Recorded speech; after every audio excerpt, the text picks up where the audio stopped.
Les philosophes, tels que Socrate et Platon, considèrent toujours la philosophie comme une forme de soin. Ils établissent une distinction cruciale entre le traitement des corps et celui des âmes. Des penseurs comme Nietzsche affirment que la philosophie a le potentiel d'influencer notre santé. En mobilisant notre raison, nous sommes en mesure de mener une existence plus épanouie et apaisée. La prise de conscience de nos passions humaines nous permet de les appréhender comme des manifestations naturelles.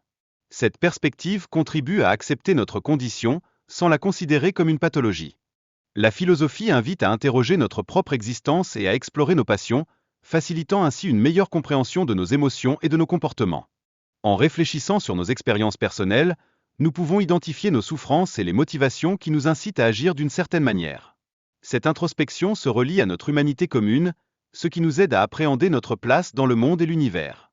Il est essentiel de travailler sur soi afin de mieux comprendre nos passions et d'éviter de tomber dans une analyse personnelle stérile. Cette démarche est primordiale dans le développement de notre intellect et de notre caractère. La philosophie nous aide à élargir notre questionnement sur le monde, nous permettant de mieux comprendre notre responsabilité face à un environnement parfois perçu comme chaotique. Évaluer cette responsabilité est essentiel pour notre développement personnel. Accepter la réalité sans se laisser emporter par le désordre est crucial pour trouver la tranquillité et la joie d'exister, même en dépit des tragédies de l'existence humaine. La joie représente une force qui transcende la simple consolation, permettant d'accéder à une légèreté, même face aux malheurs du monde. Il est impératif de distinguer cette joie de l'ignorance des souffrances. Les exercices spirituels, inspirés de l'Antiquité, constituent des pratiques bénéfiques pour apaiser les passions et transformer notre esprit. Ces pratiques nécessitent une répétition quotidienne pour maîtriser pleinement notre mental. Les stoïciens préconisent de contrôler nos réactions face aux événements quotidiens et de nous concentrer sur ce qui dépend de nous. Cette anticipation des difficultés contribue à maintenir un équilibre émotionnel. L'importance de vivre dans le moment présent est mise en exergue, car chaque instant a le potentiel de devenir extraordinaire si nous lui prêtons attention, nous permettant ainsi d'échapper à la routine. Épicure propose de vivre suivant nos désirs naturels et nécessaires, en se concentrant uniquement sur l'essentiel. Cette démarche implique de savourer les plaisirs simples de la vie. La philosophie d'Épicure constitue un appel à l'action personnelle en vue de maîtriser nos désirs et de vivre une existence équilibrée, éloignée des plaisirs superflus. Cet engagement quotidien est fondamental pour la réussite de cette quête.